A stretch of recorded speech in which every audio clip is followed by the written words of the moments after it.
So it seems as though this Mercury retrograde, in combination with the eclipse season, has presented you with a familiar start.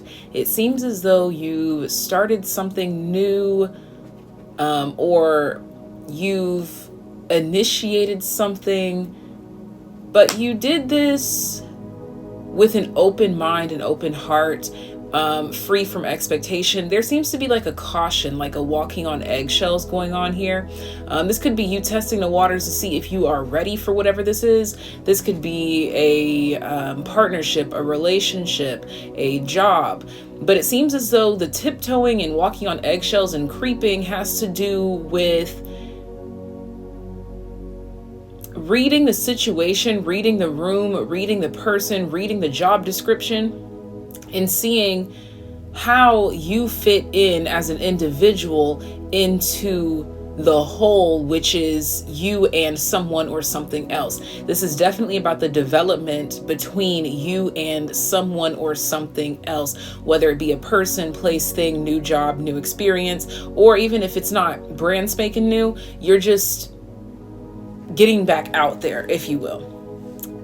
But it seems as though you have been presented with something that is beyond the five senses that you have felt or picked up on. Something familiar is really what it's coming through as. Dare I say a red flag? But I don't think it's red. I really think it's yellow in this case, because it might be so early, it might be so soon. You could be judging it prematurely, which I think is what you are considering at this point in time. This does have to do with, again, you and someone or something else coming together,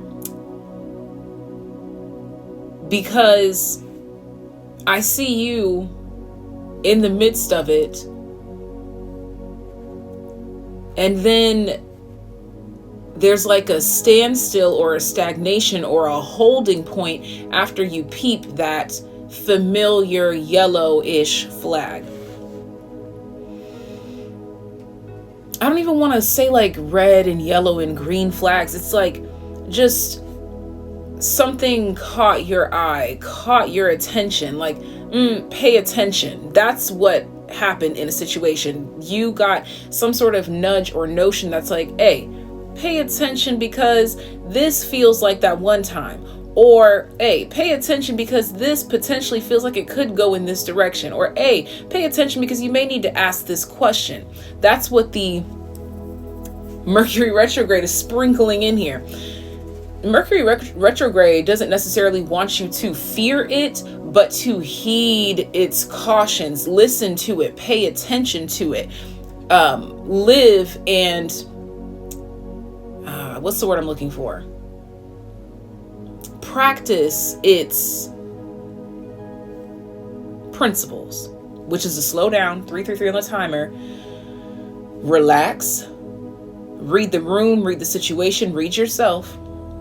So this is feeling like a self-reflective moment. I could say hermit, but the hanged man is here, which I feel is pertinent to say that it's not hermit because you're not away. I think you are in the midst and reading the room, reading the situation, and reading yourself. Not necessarily in the hermit, because the hermit would be a noticeable shift or change in your behavior in the scenario. This person, place, or thing would be like, oh, like this person's pulled away. You're in a place where you can't really tell that your vibe, mood, idea, or opinion has shifted. Okay. And then this is where the cards go from showing two people in the oracles to one person. So in this self-reflection, you are again reflecting on your actions, their actions, the job's requirements, the whatever it is. You're reflecting upon it, seeing if and how it may or may not work with you or work for you. And this is also a point in this self-reflection where you are asking yourself, Are you being fair? Are your questions valid? Or is it paranoia and the desire to control a situation? There's a beautiful dynamicism going on here that is reforming your connection with self and others, reforming your expectation of self and others.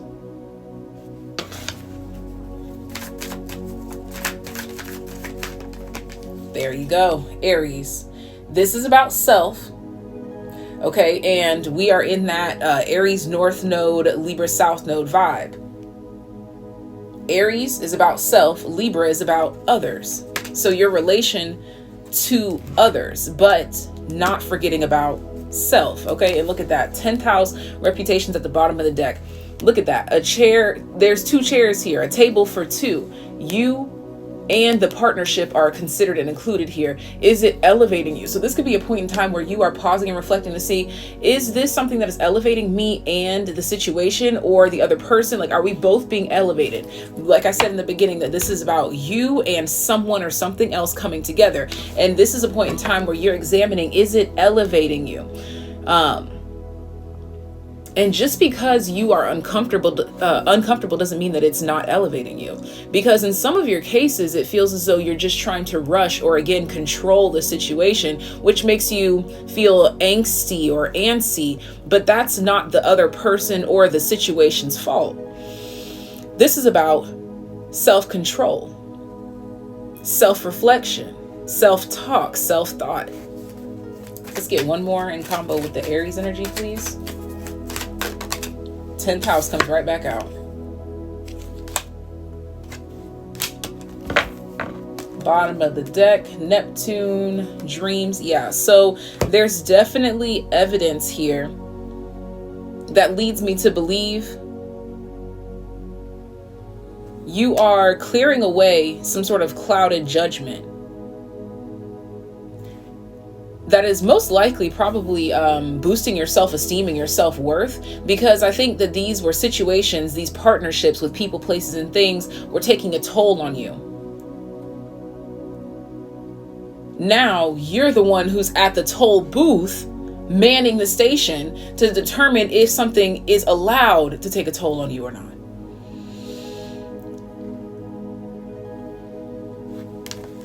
I want one more from this deck, please.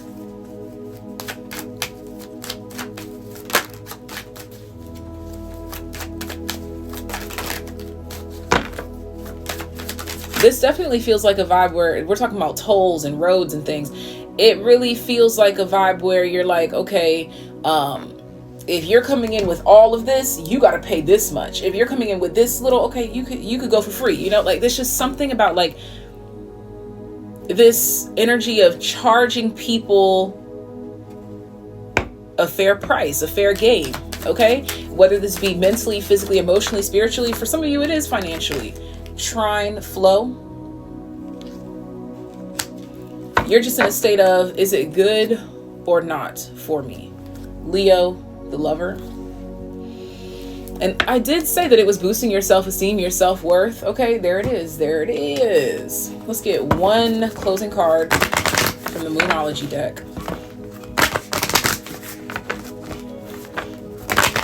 To bring it on home. Only one. I'm not taking 25 at a time. Only one. Thank you. Bottom of the deck, we have hold your vision, fixed moon. Okay, this is letting me know you are not being knocked off of your game. You're not being knocked off, period. Okay? Don't let pride get in your way. Full moon in Leo. This is also giving this vibe of being completely unaffected and uninhibited and uninfluenced by other people's actions as well. Again, I think that these were the things that were taking a toll on you. And now you're saying, no longer. You're no longer allowed to bother me. Like, we literally give certain people, places, things, emotions, and feelings the permission to bulldoze over us or to not. Simplicity. This is what you're honing in on, simplicity, and it's helping your nervous system, babe. So keep going through this process and give thanks to Mercury retrograde for showing you, slowing you down, and introducing you to this message. Ta-ta. So this is a spin-off of the last message that is coming up. I will be sure to link this video there and that one here in the comments. Unfortunately, I can't pin the comments because of TikTok, so you'll just have to scroll through and find it, babes. But what this is coming down to, I want to highlight where we talked about this is simplifying the process. I put that in the caption of the last video. And what we mean by simplifying the process is sometimes we don't even, we're so like caught up in our head or in our emotions that we don't realize that the only thing that's going wrong in a situation is you hanging on too tight. If someone or something is not doing what you want them to do, that is a clear indication, a clear sign that you need to pull your energy back and just focus on yourself instead of trying to control that person, place, thing, or the situation. They may or may not come around, and you have to trust and have faith that if they do come around, they were meant to. If they don't come around, it was not meant to be. But being hung up on that is because we want to control the outcome so bad. Mercury retrograde is currently teaching you how to let go of the outcome, how to release the outcome, how to set forth intention with the right intentions, but also not gripping on to an outcome. The intention should not be to chain or confine someone or something to you. If you're desiring a partner, then the intention set should be to attract the right partner for you that naturally mends and molds themselves to you and vice versa. Whether this be a partnership with a person, place, thing, job, whatever the situation is. This is about accepting the true process of letting go and letting God and knowing that there is truth in that. Let's pull more cards. You know what? I'm going to pull them on camera because the first card that came out is so magical, honey. Resolution. Y'all wouldn't believe me if you didn't see me do it. Resolution. This is the resolution, is you letting go.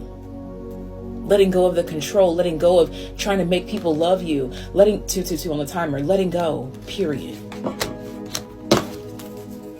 Something was so difficult, so complex for you, so emotionally taxing, so emotionally draining, only because you let it. We have modern coming out here. Okay, so a modern resolution, getting with the times. This is about adjusting to the timeline, but not letting the timeline change you.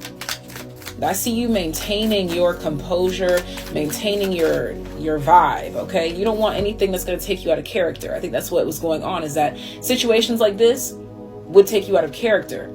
And then it would make a whole mess that just wasn't necessary. And right now, this is a time to celebrate the fact that you're not making a mess, but you're seeing the truth. 313 could be relevant. Look at this.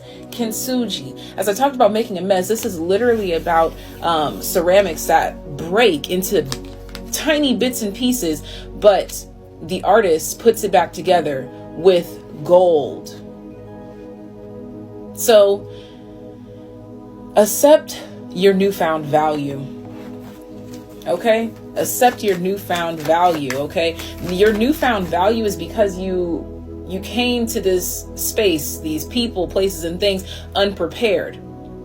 Now you're prepared because you've either been here before, been there, done that, learned the lesson, whether it be through yourself or someone else. Yeah, look at that. Surrender to the divine. Your commitment is being tested, okay? Your commitment to the divine is being tested. And commitment entails faith. For you to believe in the impossible. What else here? Let's help the message unfold. It's time to release negativity. Comes out here, full moon in Scorpio. Bottom of the deck, emotions are running high. I'm telling you, emotions run high, and then that's when it would kick you into a whole different gear and knock you off your game, knock you off your high horse, take you out of character. No more. That is done and over with. Yeah, Rose Phoenix talks about the end of a cycle. Something is done and over with. Your old reaction, your old response is done and over with. You may also notice that there's a change in your taste buds. Like you may crave more like peppers, not necessarily spicy peppers. Like I'm literally tasting like red, yellow, green peppers, but also spice could be something too. Yes, the resolution is to let it go, let go of control, focus on what is going well, okay? Focus on what is. King of Cups, and know that you will attract everything that is meant to be. Bottom of the deck, the Fool. There it is, the careless, free flowing, free vibing energy. Also, I just saw 515. So we saw 222, 313, 515. More info, please. Yeah, this is about your relationship with spirit. You may have been quite distracted by relationships in the flesh, and kind of forgetting the spirit. Maybe not intentionally, but it's occurred. There is a spiritual figure or energy or entity or just the embodiment of spirit itself. That's what I view the King of Cups as sometimes when it comes out here, like 555 on the timer. Sometimes it could be the Jesus card or just spirit as a whole, like the Holy Spirit is embodied in this card here for me. And I think that you may have neglected this energy because you may be still living with some wounds of religion and expectation, things of that nature. But spirit is calling you back to center, calling you back home to remind you that, hey, in relationships with me, all you have to do is maintain the faith, keep the trust, because it's already there. Okay, we have ascendant, outlook, Pisces. You could be a Pisces rising, but if not, Pisces energy is rising within you, which talks about subconscious energy that's rising to the top. Look at that, 9th house seeking here. And as I'm talking about rising to the top, 9th house is representative of Sagittarius, an arrow that is shot off into the depths. Okay, so there's something here about rising up and being shot off into the depths. Also, big energy surrounding Jupiter, which is about luck and expansion and abundance. And there it is, Sagittarius is at the bottom of the deck again. So this energy here that is cultivating within you and around you is creating a well of luck. Okay, let's get a key word. And I think the luck is really stemming from the fact that you're just letting go. Because when you can't let these things go and you try to control and you just worry so much and so deeply and so intently, it really takes a toll on your energy. It really does. Look, healing is your key word, baby. Simplicity and healing. These are the two key words from the two combined messages. Healing is quite simple when you learn how to let go, when you learn how to release, because then you realize if you're trying to force something, you're already losing, okay? Manifesting, creating, putting in work for something is not controlling it, okay? So there's a big difference. So continue to manifest, attract, and put in that work, but not for something so specific to attract this person, place, or thing, but to attract the like energy that you are embodying and hoping to sustain, which will be a lot easier with you deepening your relationship with spirit. Look, a new romantic cycle begins. And what I'm also getting here too is that the very thing that you could be like frantic about or like trying your best to let go of, there's going to be something very beautiful that comes of it. See, nothing is yet set in stone. There could be a situation where basically you could be waiting around the clock for something and you're like catastrophizing everything in between the communication and where you are. And then something comes through here and you're like, oh, okay. So frantic for nothing. Exactly. So be grateful for the energy that is being revealed to you by Mercury retrograde at this time about relationships and yourself and how both of you work in tandem with one another. And remember that it's very simplistic to heal, because 9 times out of 10, it just means you have to let go of control of the situation, of the person, place, and or thing. Ta-ta, ta-ta for now to you, my friend.